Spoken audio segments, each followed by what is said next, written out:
बड़ी खबर आ रही है। आज ईरान की नौसेना आईआरजीसी ने 2 और अंतरराष्ट्रीय जहाजों पर हमला किया, उन्हें अपने कब्जे में ले लिया है। और इनमें से एक जहाज दुबई से गुजरात के मुंद्रा पोर्ट आ रहा था। इन जहाजों को अब ईरानी जल क्षेत्र में ले जाया जा रहा है। जहाज ट्रैकिंग डेटा के अनुसार ईरान की ओर से जब्त किए गए जहाज का गंतव्य डेस्टिनेशन गुजरात का मुंद्रा पोर्ट बताया जा रहा है। और इस जहाज ने अपनी जो यात्रा की शुरुआत की वो दुबई से की और भारत की ओर आ रहा था। यह ईरान के जल क्षेत्र में नहीं था। जब इसे ईरान के रेवोल्यूशनरी गार्ड कोर की नौसेना ने अपने कब्जे में ले लिया, भारतीय बंदरगाह की ओर आ रहे इस जहाज की जब्ती ने समुद्री सुरक्षा और सप्लाई चेन को लेकर भारत की चिंताएं भी बढ़ा दी है। अभी ईरान की ओर से इस पर कोई सफाई नहीं दी गई है। यह जहाज ईरान के पोर्ट से नहीं, यह दुबई से आ रहा था। यूनाइटेड अरब एमिरेट्स, संयुक्त अरब अमीरात के बंदरगाह से भारत के मुंद्रा, गुजरात के मुंद्रा बंदरगाह की ओर आ रहा था। जब इस पर न केवल फायरिंग की गई आईआरजीसी की तरफ से, बल्कि आईआरजीसी ने इस जहाज को अब अपने कब्जे में ले लिया है और इसे ईरान के बंदरगाह की ओर ले जाया जा रहा है।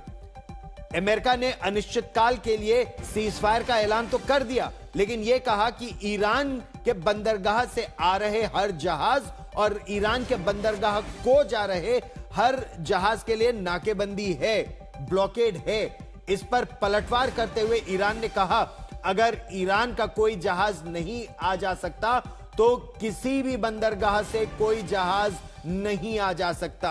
और उसके बाद जब कुछ जहाजों ने निकलने की कोशिश की और खबरें तो यह आई कि इन जहाजों के पास बकायदा परमिट था, ईरान की ओर से परमिट था, उसके बावजूद अब जहाजों को रोक लिया गया है। इससे बड़ा प्रश्न यह उठता है कि क्या तेहरान अगर हरी झंडी देता है तो स्ट्रेट ऑफ हॉर्मूज में जो आईआरजीसी बैठी है वो उस हरी झंडी को मानती है या नहीं? क्या ये ईरान की वो मुज़ेक लीडरशिप, अलग अलग 31 प्रांत, अलग अलग 31 लीडरशिप अभी इस समय काम कर रही है, कोई सेंट्रल लीडरशिप ईरान में है या नहीं है? यह बड़ा प्रश्न इस समय उठ रहा है, क्योंकि अमेरिका की तरफ से भी यही कहा गया कि ईरान की तरफ से कई तरह की बातें आ रही हैं। हालांकि अमेरिका और ईरान के बीच सीधे बातचीत नहीं है, बातचीत पाकिस्तान के जरिए हो रही है। उस पर भी हम आपको विस्तार से बताएंगे कि क्या पाकिस्तान सच बोल रहा है या बढ़ा चढ़ाकर पाकिस्तान जो दलाली कर रहा है, दलाली में वो गड़बड़ कर रहा है। अंकित कुमार मेरे सहयोगी ताजा जानकारी के साथ इस समय हमारे साथ जुड़ रहे हैं। अंकित, ये जो खबर आ रही है भारत के मुंद्रा बंदरगाह आ रहे जहाज पर फायरिंग की गई, विस्तार से बताइए आखिर क्यों? क्या इस जहाज के पास परमिट था या नहीं, पता चल पा रहा है?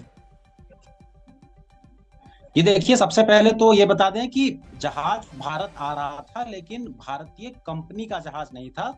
स्विट्जरलैंड की कंपनी है एमएससी शिपिंग, उससे जुड़े हुए 2 जहाज आज सुबह, एक जहाज सऊदी अरेबिया से, एक जहाज यूनाइटेड अरब अमीरात से आ रहे थे। उनमें से एक जहाज का जो डेस्टिनेशन था, गंतव्य था, वो भारत था, मुंद्रा पोर्ट था। उन दोनों जहाजों को थोड़ी देर पहले आईआरजीसी ने एक स्टेटमेंट जारी किया है, जिसके हिसाब से उन्होंने इन दोनों जहाजों पे, चूंकि उनके पास परमिशन नहीं थी, ये आईआरजीसी का बयान है, इसलिए उन पे कब्जा किया गया है। फिलहाल ये दोनों जहाज अभी एआईएस डेटा पे अपना मैसेज ट्रांसमिट कर रहे हैं, जिससे उनका जो लोकेशन है वो ईरानियन तट के बिल्कुल आसपास दिखाया जा रहा है। खास बात यह है कि जब ये स्ट्रेट ऑफ हॉर्मूज क्रॉस कर रहे थे आज सुबह में, उस समय इनका एआईएस, जिसके द्वारा हम ट्रैक करते हैं पब्लिक प्लेटफॉर्म्स पे, वो ऑन नहीं था। तो आईआरजीसी का ये कहना है कि ये दोनों जहाज बिना परमिशन के स्ट्रेट ऑफ हॉर्मूज क्रॉस कर रहे थे। उनमें से एक जहाज जो कि